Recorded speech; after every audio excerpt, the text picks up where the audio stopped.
Ladies and gentlemen, welcome to this episode of the Horsemanship Journey podcast. My name's Shane Jacob, your host, and I appreciate you for taking your time to be here with us today. At the Horsemanship Journey, we demonstrate how horses behave to show ways for people to behave to get the results that we want in our lives. It's kind of a magical connection, connecting horses and people and how it all works out together. Today, I wanted to talk about patience. Something I haven't quite mastered, and maybe you haven't either, but with the 5 practical tips to be more patient. The thing about horses and people, I'll let you in on a little secret about that, and that is becoming good at horses or being a good horseman and being successful in relationships with people, they're the same thing. It's the same principles. and those same principles affect all of our outcomes. So anyway, about patience, a friend of mine, Reese Davis, he used to work with me and we'd be riding around together and he'd be like, Shane, you don't have very many patience. And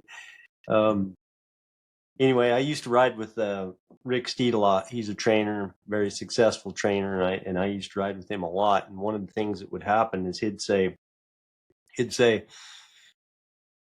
quit asking for the whole enchilada. And what he meant by that is basically my impatience. I know what I want. I know what it feels like. And I want that horse to do exactly what I want completely 100% right now. I don't know why we have to wait for it. And here's what was happening that I couldn't see as I was riding. I couldn't see everything that was happening, but he could see. And what was happening that I came to realize was my expectation was causing, we were both starting to get frustrated. I was getting frustrated. The horse was getting frustrated.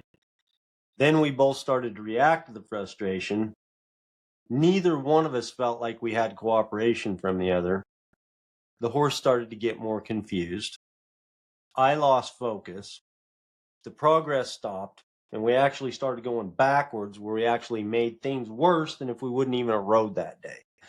So there's a few things that have helped me with horses and with people. It's an ongoing project for me, and a few things that I think that'll help you also. Number one, believe it or not, with horses and people is empathy, and that's just understanding people's feelings and perspective, or attempting to. We've talked about honoring people's perspective. It's just giving people the space to be them and attempting to understand people's feelings and why, and caring, and just to have the concern and care for who's in this with you. If I care about the outcome, then I must have concern about who is in this with me. Okay.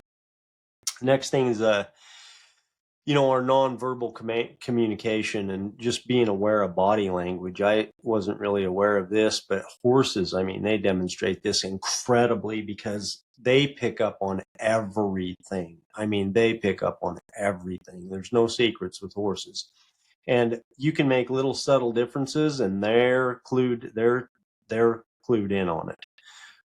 Horses are a dead giveaway on our body language and the tone and and how they're cueing in. They are reacting on our body language. The thing of it is we really don't realize it, but people are too.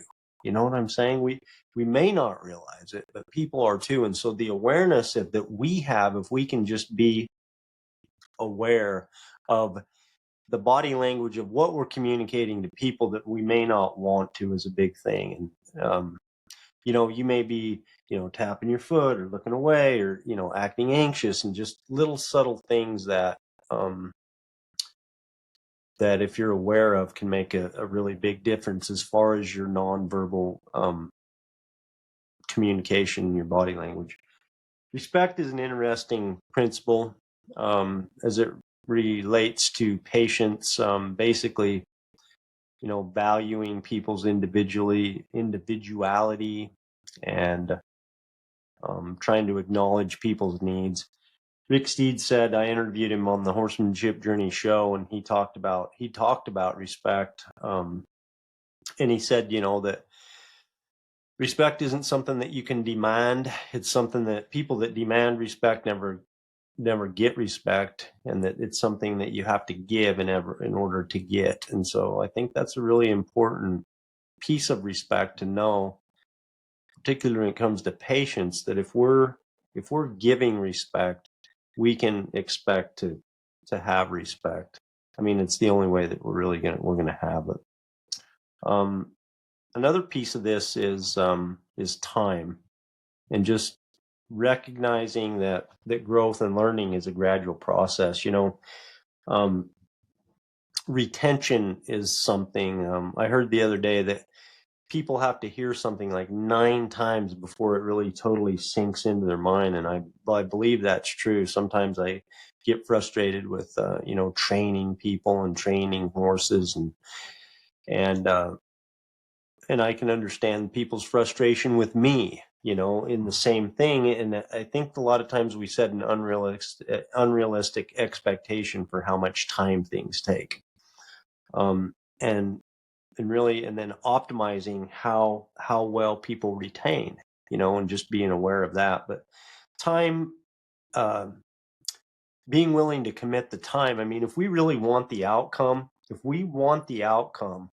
being willing to commit the time up front it's a requirement, and expecting it to happen in less time. And a lot of us try to put too many things into too small amounts of times, and then we don't get the outcomes. And when it comes to relationships that are so fragile, with horses or not, all relationships are to some degree, I believe, kind of fragile. And so when we expect too much of an outcome out of a relationship in a short period of time, it puts so much pressure in it. It just usually sets things up for a negative outcome.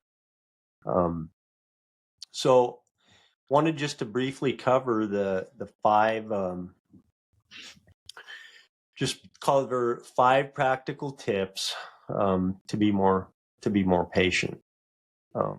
And so number 1 is kind of what we've talked about in expectation. That is just to be realistic with your expectations. Don't expect the immediate results. Progress takes time.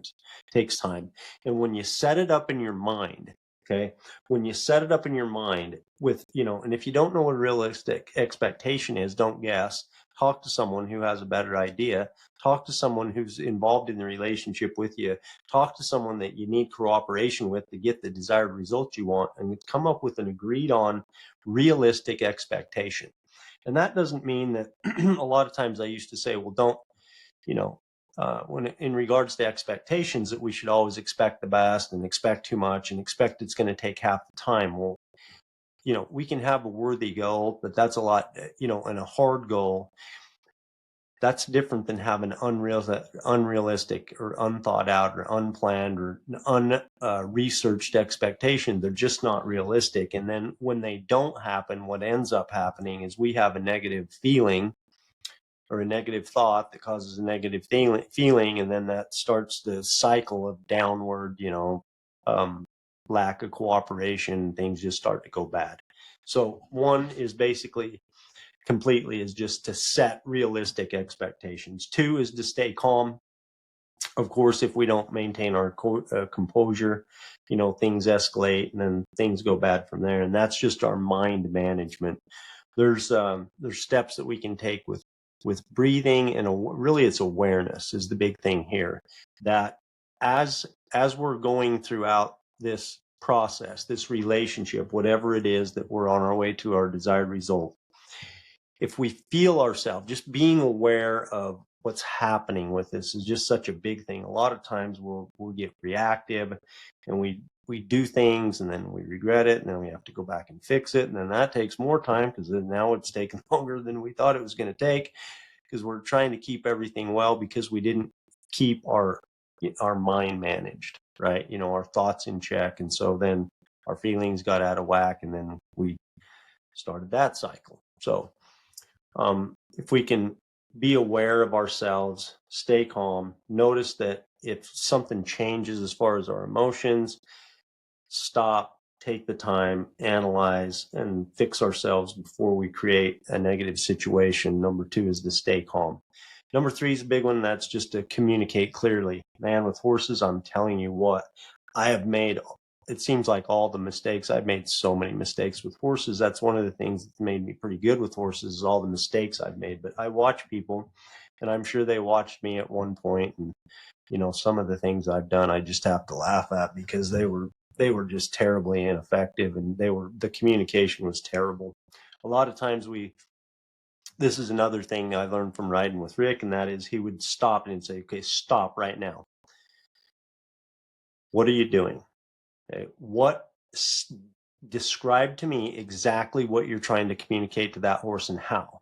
Now, a lot of the times when he'd ask me to stop like that, I didn't have any idea. I couldn't answer the question. Be like, I don't know, I'm riding over here trying to do this, and I don't know, I can't explain that exactly.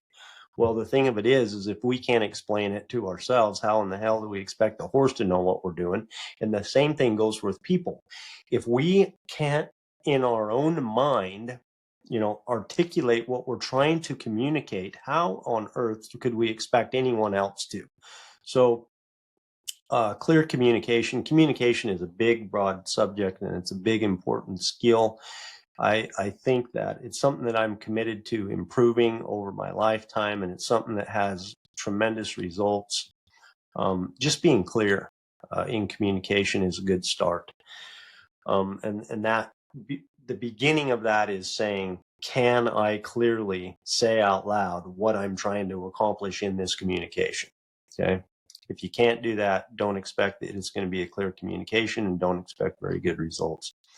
Number 4 of the 5 is to practice active listening. Okay.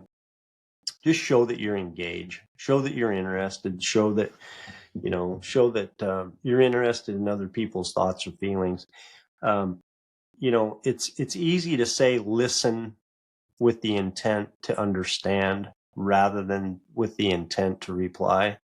It's easy to say that, but it's more difficult to do it.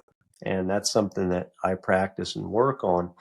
And as you become aware of what's happening, as you're taking in someone else's information, a lot of times it's hard just not to, you're just hoping that they'll be quiet so you can, fire off what you want to, like finish. I have something, rather than taking a breath and actually having the wherewithal and the intent to just be quiet and be settled and not think about you, and actually listen with the full intent of fully understanding what you're trying to communicate to me. This makes a tremendous difference in how people react to you, and it makes a tremendous difference in the outcome. And it's something that is, like I said, it's easier said than done, but it's an excellent skill. Active listening, showing that you're listening with the intent to understand, not to respond, and you're just engaged, right? You're not on your phone. You're not looking over here. You're not tapping the floor. You've taken the time, right? You've taken the time, and you're committed to understanding someone else, and they can feel it. And that's where the difference is. Number 5, this is a pretty cool one. Celebrate the small wins. Okay. I used to think this wasn't necessarily that good of an idea, but why am I celebrating? Because I haven't really won anything that big, and I haven't got the prize, and I haven't got to my goal. So why am I stopping to take a party right now? Well, the thing of it is with people and in relationships, and even with ourselves, and I didn't realize this until I started a little bit with myself and other people, and that is that we all, when we acknowledge, okay, the progress that we're making, when we take the win, take what you have won, like he said in the Count of Monte Cristo, take what you have won, take the woman, take the money, take what you have won. Anyway, when we celebrate the small wins, it gives us a shot of energy, makes us feel better about what we're doing, makes us feel better about ourselves. It makes us feel like we've accomplished something. It's motivating. It's inspiring. It reminds us that we're on the right track. I used to think that it was, that we shouldn't really do that because, because kind of we're getting the trophy before we won the game, was kind of my thinking. And I've come to realize that it wasn't good thinking. You know, I didn't have to get the total trophy, but I did need to acknowledge and celebrate those small wins as they were happening. And this makes a tremendous difference if you're a leader. If you're a leader in any capacity, it makes a tremendous difference. And like I said, it makes a difference to ourselves. Just to take the, you know, if I make a promise to myself that I'm going to start, you know, waking up at a certain time, or I'm going to start my exercise program on Monday or tomorrow or whatever, and I actually keep my promise to myself and I follow through and I do it, even the acknowledgement, just the verbal acknowledgement or the thought process to say, you know what, you said you were going to do something, you did it, good job. Maybe that's enough. Maybe you want to celebrate just a little bit more, you know, and just the awareness for other people that we lead, letting them know that we see their progress. That is so powerful to other people. You know, the way that it makes us feel good about ourselves when we do it for ourselves. And when we're able to give that to other people, that's a gift, and it helps us get cooperation, helps them feel better about themselves, and it helps them keep the momentum or get momentum to make the progress that they want to in the areas of our lives. Hey, let me just tell you this. If you've listened to this show today and you've got anything that you can take about becoming more patient, if that's what you'd like to do, this is a win. This is a win. Take it. Take it. Remember, you cannot fail if you don't ever stop chasing it.